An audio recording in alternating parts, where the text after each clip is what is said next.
Good evening, my friends. How are we? What a day! What a couple of days since I've seen you. The heat is kind of whoa. Save that. The heat has kind of subsided a little bit. Didn't actually have to keep the air conditioning lemon cranking all day. Actually, I mowed today and really wasn't that bad out at all. But been a couple of weird days in the country and the world. We'll talk about that later, but let's do some reading. We're in book 3 of our series, but book 5 overall, and we're on chapter 4. So all of our heroes are kind of heading, we think, I guess you could say, in the same, or not in the same direction. They're all trying to find each other, and it looks like it might happen soon. Let me wet the old whistle, and then we'll get reading. Here we go, chapter 4. The sky is gray and heavy. The woods are dark and cold. Most of the leaves have fallen from the trees and lie dead on the ground. 9 walks ahead of me, scanning the landscape for game. You know, that rabbit was better than I thought it would be. He produces a short piece of vine from his pocket and pulls his shaggy black hair into a ponytail. I'll make it again tonight if you're interested. I think I'll figure something else out, I say. He looks surprised at my squeamishness. Scared of fresh kill? You have to eat if you want to get your strength up. I don't know why, but our healing stones don't do jack shit for your pain. And you know, this sickness thing of yours is a real drag. Time's a wasting, dude. We need to get you better, and we've got to get out of here. I know how weak my body is, by how tired I feel as we walk. We're only a couple hundred yards from our ramshackle house, and I'm already exhausted. I want so badly to be back there sleeping, but I know I won't feel normal again if I don't get my butt up and move. Hey, 9, let me tell you about this dream I just had, I say. He snorts. A dream? No thanks, man. Well, unless it's about girls. That you can tell me all about in detail. I saw Cetricus Ra. I talked to him. 9 pauses. Then he keeps walking. He offered me a deal. Oh, yeah? What kind of deal? If I go back to him and face him, he said he'll let everyone else live, including Sam. 9 snorts. That's a load of crap. Magadorians don't make deals. At least they don't make deals with any intention of keeping up their end of the bargain. And they don't show mercy. I figure, why not just pretend I'm taking him up on it? I have to go back to the cave anyways to get Sam out. 9 turns to me, his face a mask of disinterest. Hate to break it to you, dude, but Sam's probably dead. The Mogs don't care about us, and they don't care about humans. I think you had a bad dream, and I'm sorry you got all scared and felt the need to bore me with it. But even if you did channel Cetricus Ra, that kind of offer is obviously a trap, and you'll die walking into it. In fact, you'll die going within 10 miles of that place. I guarantee it. He spins around and he walks away from me. Sam's not dead, I say, anger welling up inside me, giving me the strength I haven't felt in days. And the dream was real. Cetricus Ra was torturing him. I watched his skin sizzle and boiling liquid dripping onto it. I'm not going to sit around here and let it continue to happen. He laughs again, but this time it isn't with a sneer. Not exactly reassuring, but definitely more gentle. Listen, you're too weak to even run in place. Never mind fight the most powerful being in the galaxy. I know it sounds heartless, dude, but Sam is human. There's no way you can save him. So stop wasting your time and energy. It's not like you have an unlimited supply of either. The lumen in my palms start to light up. I'm in control of it now. A definite improvement. I'm hoping the glow is a sign of the effects of the blue force field are wearing off. Look, Sam is my best friend, 9. You need to get that and keep your opinions about my energy to yourself, okay? No, you look, says Nine. His voice sounds flat. This isn't playtime. We're at war, dude. War. And you can't make this about your feelings for Sam. If it makes everyone else less safe, I will not let you abandon the rest of us to face Cetricus Ra just for Sam. We're going to wait until you feel better, whenever the hell that is. Then we're going to meet up with the others and train until we're ready. If you don't like it, then you'll have to fight me to get out of here. And I'm so ready for a fight. So, really, bring it on. I could use the practice. He lifts his hand and he aims it at something through the trees. A second later, I hear a quick yelp. Got it, Nine smiles, clearly proud of his telekinetic hunting skills. I follow him, refusing to give up. Isn't there anyone you would die for, anyone you'd risk your life to help? I'm risking my life to help Lorien, Nine says, fixing me with a stare. That makes me listen. I'll die for Lorien and anyone who's Lorik. And if I die, and that's a big if, I plan on doing it with 2 Mog heads smashed between my palms and another under my foot. I'm not looking forward to feeling your symbol burned into my leg just yet. So grow up, stop being so naive, and think about more than just yourself already. His words hit me hard. I know that Henry would agree with him, but I will not turn my back on Sam again. I don't know if it's Nine's arrogance, excuse me, or the urgency of the vision I just had, or the fresh air and the walking, but my mind seems to be clear and strong for the first time in days. Sam saved my ass more than once, and his dad was there to meet our ship when we landed on Earth. His dad may have even died for us, for Lorien. You owe it to both of them to go back to that cave with me today. Not a chance. I step towards him and Nine doesn't hesitate.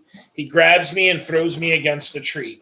I pull myself to my feet and I'm about to swing at him when we hear twigs cracking behind us. Nine turns towards the noise. I flatten myself against the trees, dimly lighting my palms to be ready to blind whoever it is with my lumen. I hope I haven't underestimated how much of my strength is truly back. Nine looks over at me and he whispers, "Sorry about you and the tree. Let's go find whoever's tracking us and kill them before they kill us." I nod and we step forward. The noise came from the patch of pines, thick with needles and offering excellent cover. If it were up to me, we'd wait to see who we are facing, but not Nine. He's wearing a strange little smile as he moves towards the pines, ready to destroy whatever emerges. The pines rustle again, and one of the lower branches moves. But what we see isn't a Magadorian cannon or a gleaming sword. Instead, a small black nose of a brown and white beagle emerges. "Bernie Kozar," I say, relieved. "Good to see you, buddy." He trots over and I bend down to pet his head. He's the one creature who has been with me since the beginning. Bernie Kozar tells me he's happy to see me back on my feet. "He took long enough, right?" Nine says. I'd forgotten Nine had also developed the legacy to communicate with animals. I know it's immature, but it bothers me to share that power with him. He's already the biggest and strongest guard I've ever seen. He has the ability to transfer power to humans, an anti-gravity legacy, super speed and hearing, telekinesis, and whatever else he hasn't told me. My lumen sets me apart from the rest, but unless I find a source of fire to combine with, it's practically useless. My ability to talk to animals was something I was looking forward to developing further, but now I'm sure Nine will find a better use for it before me. Bernie Kozar must see the disappointment on my face, because he asks if I want to go for a walk with him alone. Nine hears him and says, "Go for it. You're all BK talks about anyways. Whenever he wasn't patrolling the perimeter, he was in the bedroom looking after you." I keep petting his head. "That was you, huh?" Bernie Kozar licks my hand. "My other best friend," I say. I'd die for you too, BK. Nine groans at the display of emotion. I know we're supposed to have each other's back in this massive intergalactic war, but sometimes I wish it was just BK and me, and Sam, and Sarah, and Six, and Henry, really. I'd take anyone but Nine. I'm going to find whatever it was I killed out there. Make sure we have some food for tonight. Nine says as he walks away. You guys go have your special walk. When you get back, we need to talk about finding the rest of the guard, now that you're functioning. And how exactly are we going to find them? The address Six gave us for the meeting point was in Sam's pocket. For all we know, the Mogs have it and are waiting for Six to show up. That sounds like even more reason to find Sam, if you ask me, I say pointedly. Bernie Kosar agrees. It sounds like he wants to look for Sam. Oh, excuse me, just about as much as I do. We'll talk about it over dinner. I'm thinking possum, maybe muskrat, he says, already heading into the woods to find his prey. Bernie Kosar tells me to follow him, and he leads me through the trees and down the tall grassy hill. The land levels out for a few feet before rising again, and we move quickly, and the exercise feels amazing now that my strength is returning. Two huge trees lean into each other up ahead, and I focus and I push them apart with my mind. As soon as there is a space between them, BK jumps, and I chase after him, remembering our early morning runs to school back in paradise. Life was so much easier then, when my days were spent training with Henry, and my free time was spent with Sarah. It was exciting. Finding out what I was capable of, how my powers would help me do what needed to be done. Even when I was frustrated or scared, there was so much possibility I could just focus on that.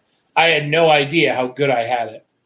My back is sticky with sweat by the time we reach a small peak. I'm better, but still not 100%.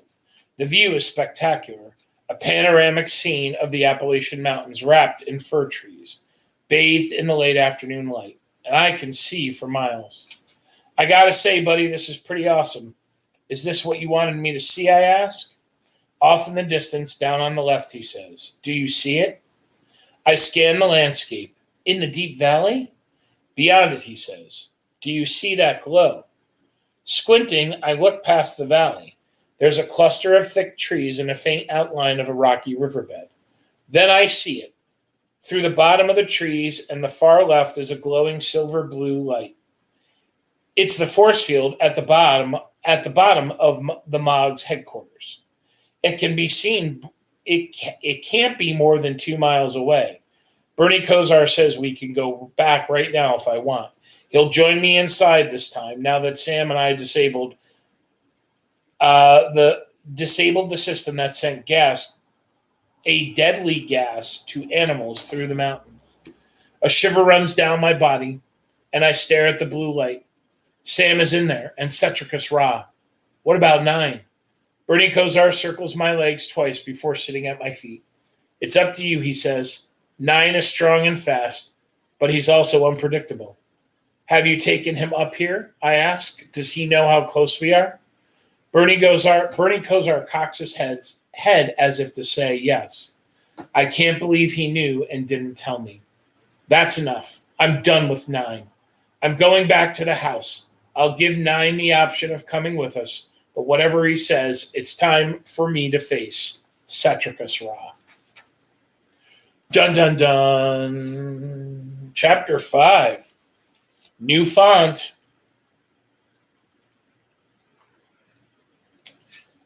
Oh, I think we're back in India. We bounce along a pothole riddled road in a military transport truck. We're on the outskirts of the city, and I look around. I see a massive mountain range looming in the distance, but that doesn't tell me much. Vehicles full of soldiers are in front of us and behind us. My chest is at my feet, and 6 is sitting next to me. That makes me breathe a little easier. After the battle in Spain, the only time I feel slightly safe is when 6 is near. I didn't think I would ever miss the Sisters of Santa Teresa, but right now, I'd give anything to be back at the convent.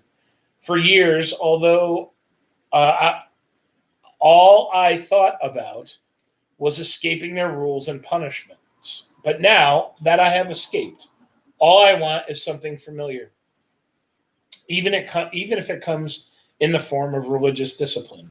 My sea-pan, Adelena, is dead, murdered by Mogadorians. My best and only friend, Hector Ricardo, is also dead. The town and convent are both gone, obliterated by the Mogs. The deaths weigh heavily on me. I was the one Adelena and Hector were fighting to protect. God, I hope I'm not a curse. I hate the idea that my inexperience and lack of training might hurt anyone else. I don't want to put this mission in India in jeopardy just by my presence.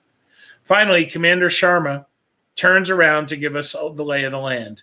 This trip will last a few hours. Please get comfortable. Help yourself to water in the cooler behind you.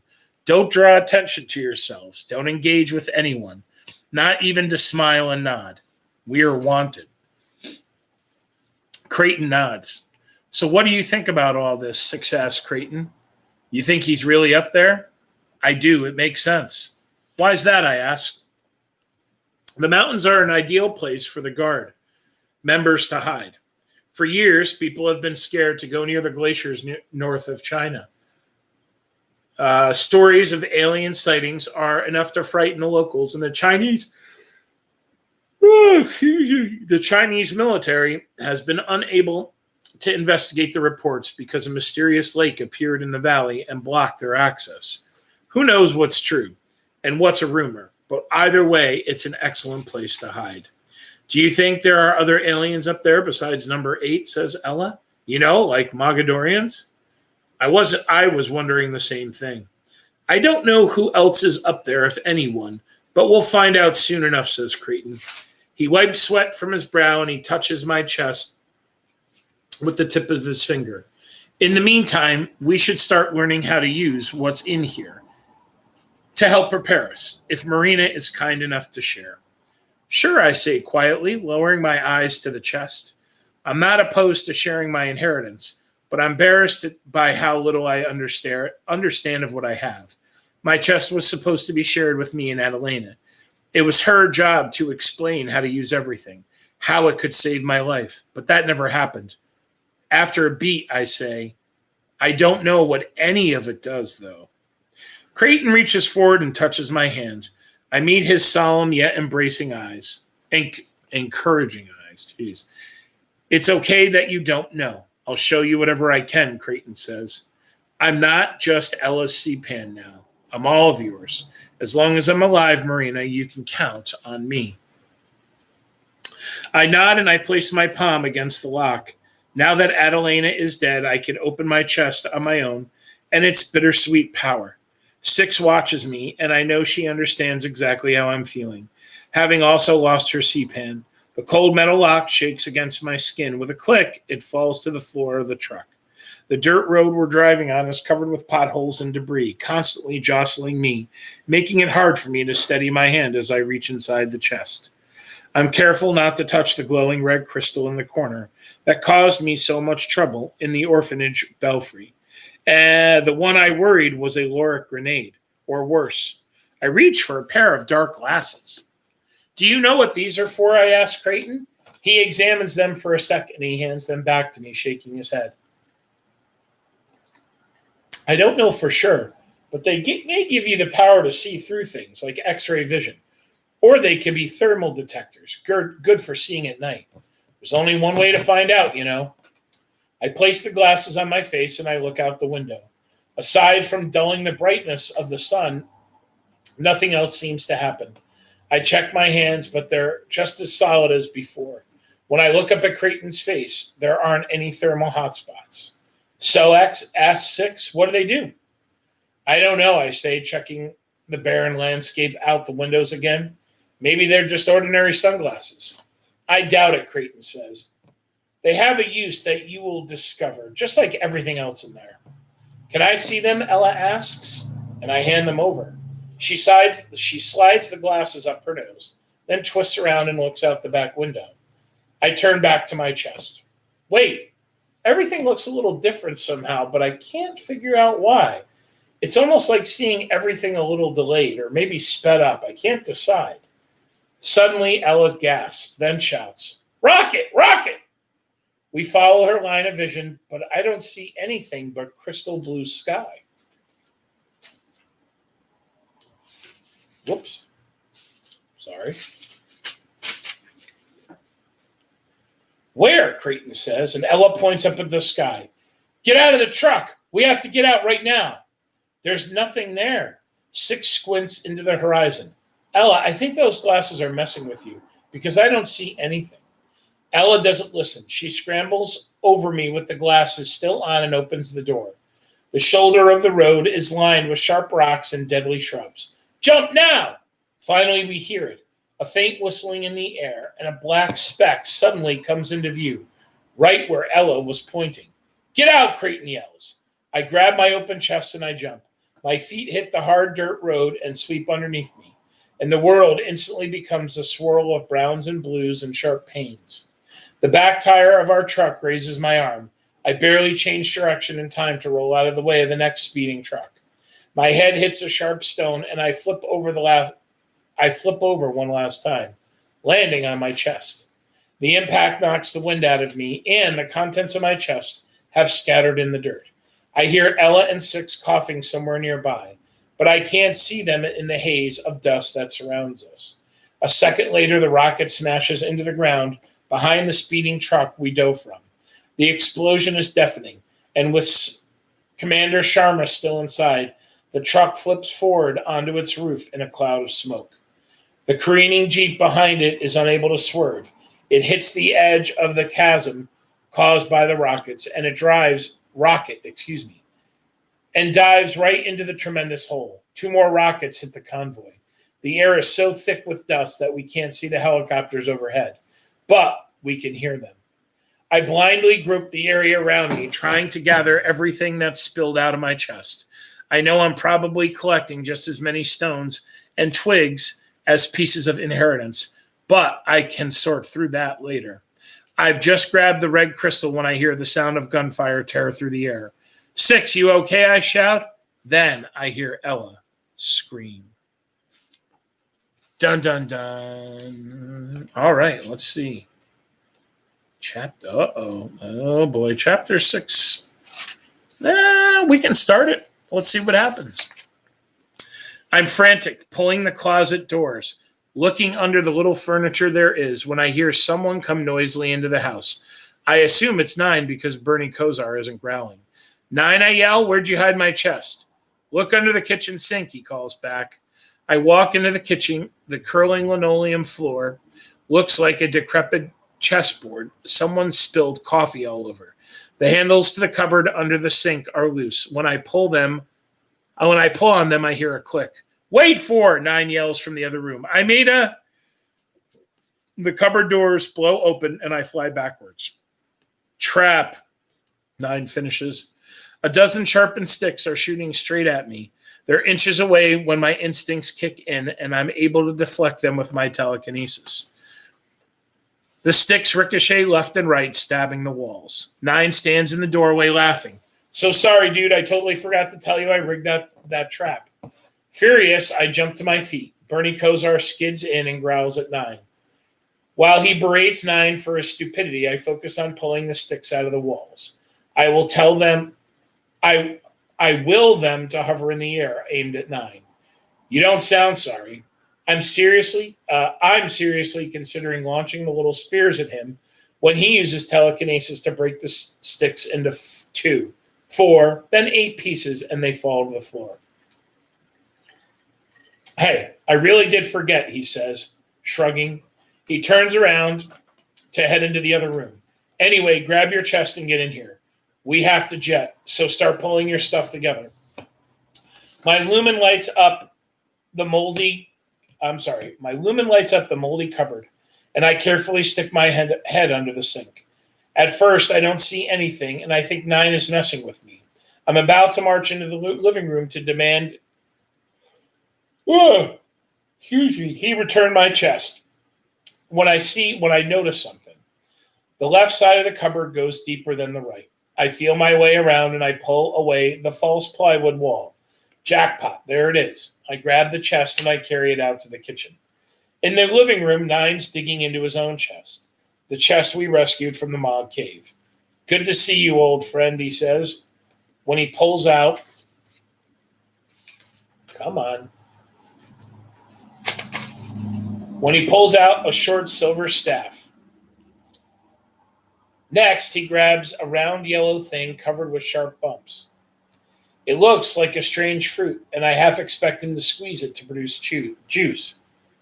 He sets it in his palm, and before I can ask what it is, he whips it down at the floor and quickly backs himself up against the wall. It bounces high after hitting the carpet and changes from yellow to black, expanding to the size of a grapefruit. When it reaches shoulder height, the small bumps explode, turning into razor-sharp spikes.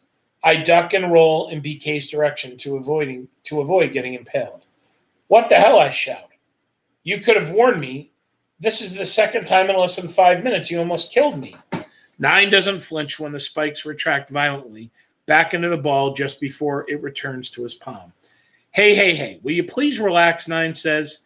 He holds the ball close to his eye, causing me to hold my breath. I knew nothing would hit you. I can control it with my mind. Well, I can control it partly, usually. Partly? Are you kidding me? I didn't see a lot of control right now. I had to jump out of the way. Nine takes the ball away from his eyes, looking a little chagrined. Not enough, though. Right now, I can only control the color. That's it? I'm incredulous. He shrugs. BK tells him to stop fooling around. Hey, I'm just checking to make sure I remember how everything works. Everything I know how to use, at least, Nine says, dropping the ball back into his chest. Because you never know. He pulls out a strand of green stones he used back in the Mog Cave, and he flings them into the air. It hovers in a perfect circle and sucks debris off the ground like a black hole. It spins towards the back window and it glows white. When Nine snaps his fingers, the debris explodes out of the circle, breaking whatever was left of the window. Check that one out, he laughs. I open my chest. Nine thinks that there's something in our chest that can help us find the others. The first thing I see is the blue coffee can holding Henry's ashes, and I suck in my breath. I'm instantly transported back to the forest in paradise, walking with Sarah through the melting snow to see Henry's dead body. I promised Henry I would take him back to Lorien, and I still plan on it. I carefully move the coffee can to the floor next to the chest, and I grab the dagger with the diamond blade, letting the handle extend and wrap itself around my fist. I turn it over. Looking at the blade, I release the dagger, and I continue to sift through the items. I try not to dwell on the objects I don't know. The star-shaped talisman, the collection of brittle leaves tied with twine, the bright oval bracelet, and I stay away from the crystal that's double wrapped in towels and stuffed into a plastic bag. The last time I touched the crystal, my stomach convulsed and acid climbed up my throat. I push aside the smooth yellow Zatharis rock that transfers legacies, and I pick up an oblong crystal that is full of memories. The surface is waxy with a cloudy inside, and it's the first thing Henry ever pulled out of the chest to show me. When the cloud swirled, it meant my first legacy was developing. This crystal was the beginning. Then I see Sam's dad's glasses and the white tablet Six and I found in Malcolm Goody's office in the well. That's enough to snap me back to reality. I look over at Nine. Maybe something in our chest can get us through the blue force field. I think the effect of it is wearing away. There may be a chance we can still get to Sam tonight. Would it be nice if something in the chest would help us do that? That's for sure, Nine says in a casual tone. His eyes focused on the purple pebble he's balancing on the back of his hand, and it disappears. What's that, I ask. He turns over his hand and the pebble reappears on his palm.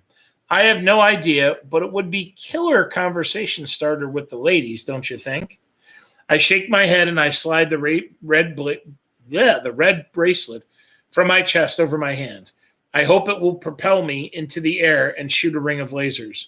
But it just hangs there on my wrist. I wave my arm over my head, asking it to work, begging it to reveal its powers, but nothing happens.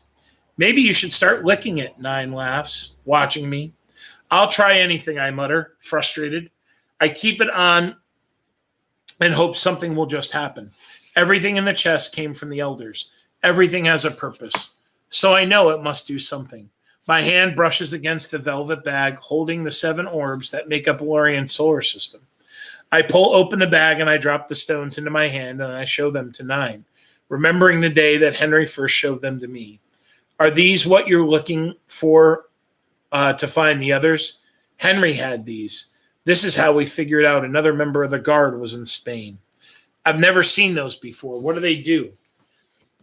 I blow softly on the stones and they glow, coming to life. Bernie Kosar barks at the sight of the orbs hovering over my palm. They have become planets and orbit the sun. Just as I'm about to shine my lumens on Lorien to see the lush green state it was in the day before the Magadorian attack, the orbs once again speed up and brighten, and I can no longer control them. 9 comes closer, and we watch the planets collide one by one with the sun until there is just a large single ball in front of us. The new globe rotates on its axis and flashes a light so bright we have to shield our eyes.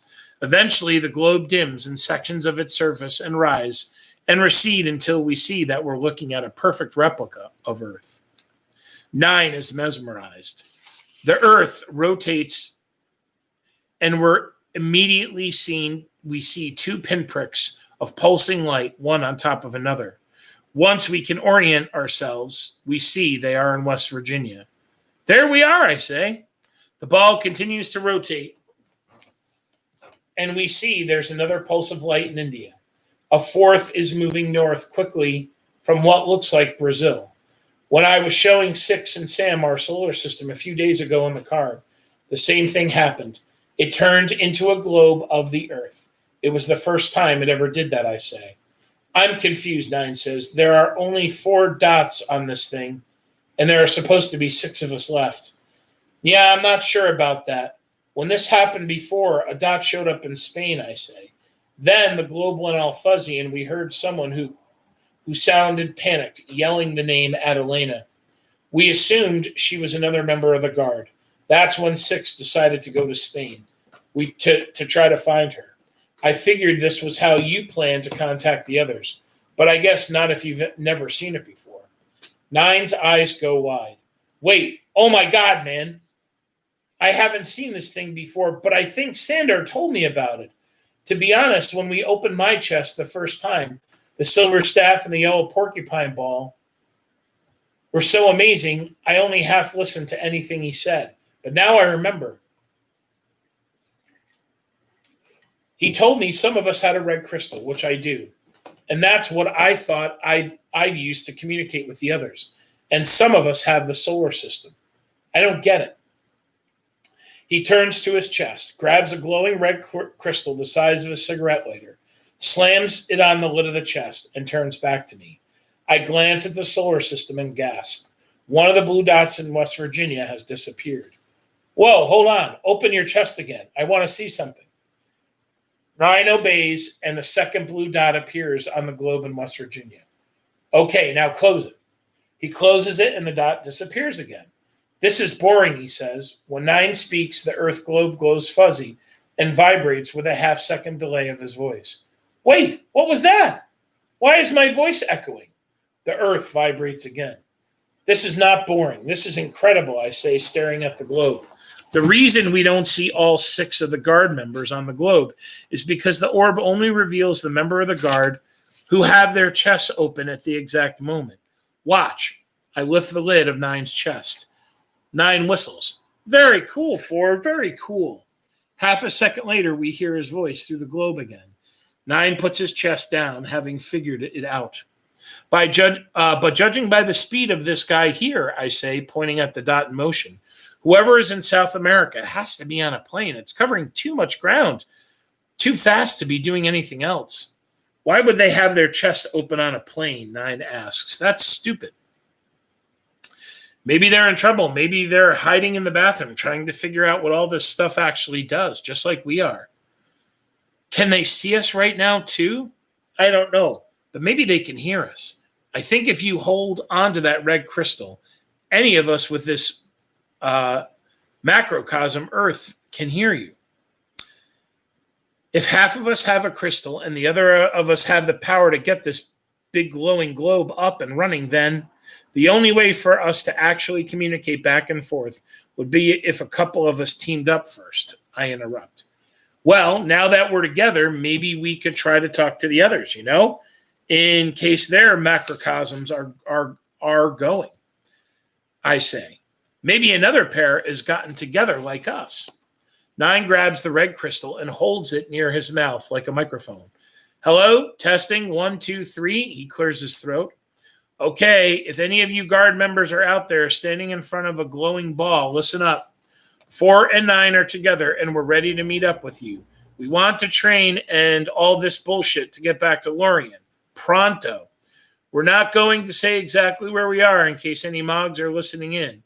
But if you have your macrocosm going, you'll see 2 dots together, and they are us. So 9 looks at me and he shrugs. That is all. Over and out and stuff. The skin on my wrist suddenly feels numb under the bracelet. I shake it and my arm begins to tingle. Wait. Say we're about to get out of here and for them to make their way to the United States. That's where Cetricus Ra, the Magadorian leader, is. Tell them we're going after him and we're going to rescue our friends as soon as we can. The earth in front of me buzzes to life with 9's echoing voice. Everyone come to America ASAP. Cetricus Ra has shown his ugly face over here, and we're aiming to smash it in and take him down real soon. We'll send out another message tomorrow. Stay tuned. 9 drops the red crystal back into his chest, looking way too pleased with himself. Then, kind of embarrassed that he just talked into a ball. I frown. My right arm has gone ice cold, and I'm about to rip this bracelet off before putting the orbs back in the velvet bag when the earth grows fuzzy again. Then there's the sound of an explosion, followed by a voice I know well. It's the same girl I heard before, the girl 6 went to Spain to speak of. She's yelling, 6, you okay? We hear a scream and 2 more explosions rock the fuzzy edge of the globe. I grab 9's crystal out of his chest, frantic to communicate with her. 6, I yell. I would jump into the thing if I could figure out how. It's me, John. Can you hear me? There's no response. We hear the faint sounds of the blades of helicopters before the globe grows silent. Again, and the earth edges grow solid. The pulsing light in India is now gone. Suddenly, the globe shrinks and reforms into 7 orbs, each of which falls to the ground. That did not sound good, 9 says, scoping the stones. He drops them back into my chest, and he takes the crystal out of my frozen hand. 6 is in trouble, the kind of trouble that involves explosions and helicopters and mountains. And all of this is happening now, halfway around the world. How am I going to get to India? Where can I get on a plane? 6 is the chick who gave you the map of the mountain, the one who abandoned you and your boy to jet off to Spain, 9 asks. That's her, I say, kicking my chest shut. Fists clenched tight. My head is swimming. What's wrong with 6? Who's the other girl? And one I've now heard twice. I notice my arm feels strange. Hearing her voice distracted me so much I forgot about the growing discomfort there. I try to remove the bracelet from my wrist, and it burns my fingers. Something's going on with this thing. I think something may be wrong with it. 9 shuts his chest, and he reaches over. The bracelet? As soon as he touches it, he rips his hand away. Damn, it's at me. Well, what do? I try snapping my arm out, hoping it can fling the bracelet off. Bernie Kosar trots over to smell the bracelet, but he stops mid-stride and he jerks his head to stare at the front door.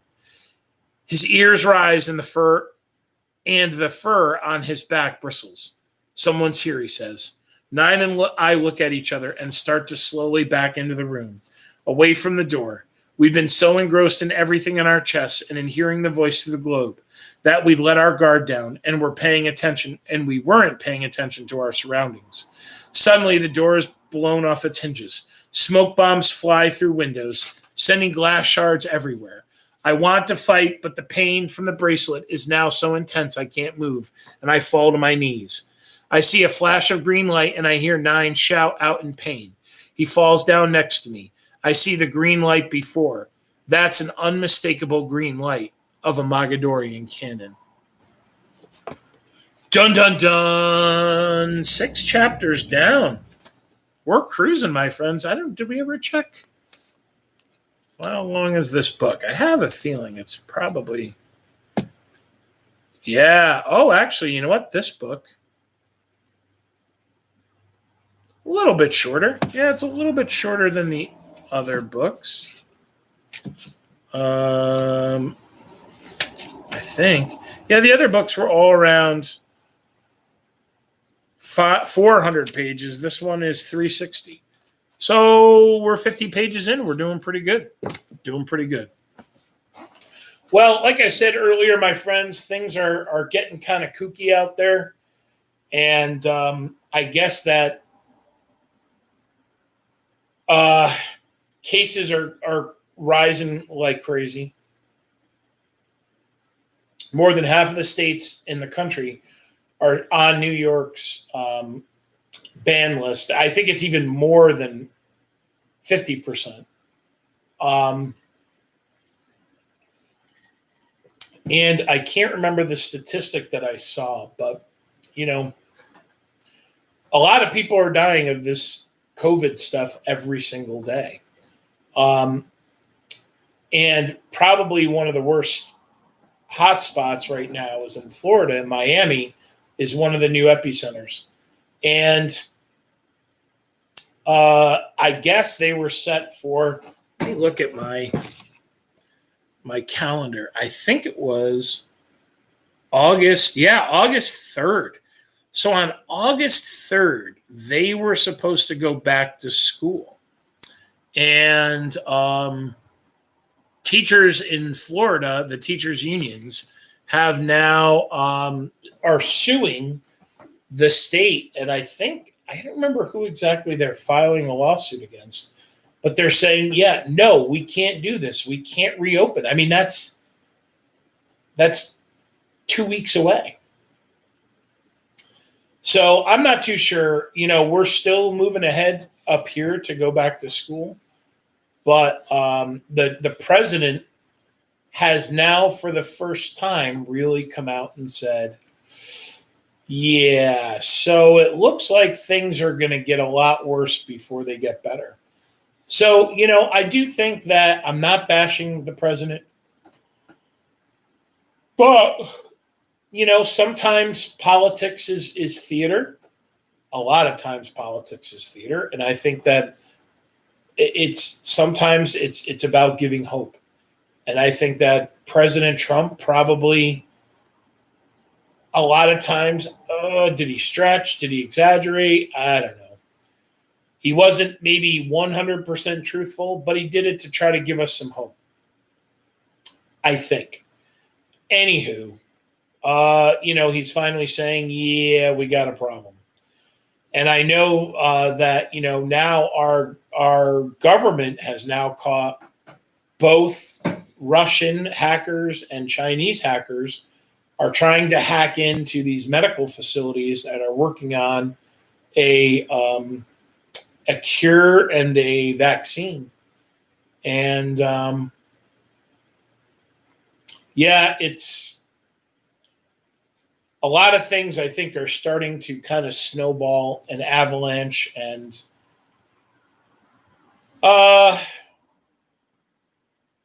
it's like I said, it's just kind of kooky out there. But we're getting closer. We've got 6 weeks, I think, technically. Let me look at my calendar again. I think we're technically 6 weeks away from school starting. Let's see. 1, 2, 3, 4, 5, 6, 7. We're actually 7 weeks away. So that's a lot of time for things to get better. And I really hope they do. I know in the Capital District, cases are up a little bit. And in New York State, I think in New York City, they went up a little bit, but not much. So, we're going to get there. We're going to get there, my friends. But I don't have a lot of other news to really report today, other than it's summer and we've got a little over 7 weeks and a day until we are technically back in our classroom. So there was a plan released. I don't know if I shared that with you the other day. I encourage you all to go look at the website, the Mahonison website, to look at the plan. And you'll get a better idea of what our school is planning. And I think a lot of other schools are doing a similar thing. So anyways, my friends, be good. Stay out of trouble. Today is Tuesday. I didn't fall asleep and I didn't forget, so that's good. I will see everybody for more The Rise of Nine. I almost forgot the name of the book. The more Rise of Nine. I'll see you guys on Friday night. Be good and stay out of trouble.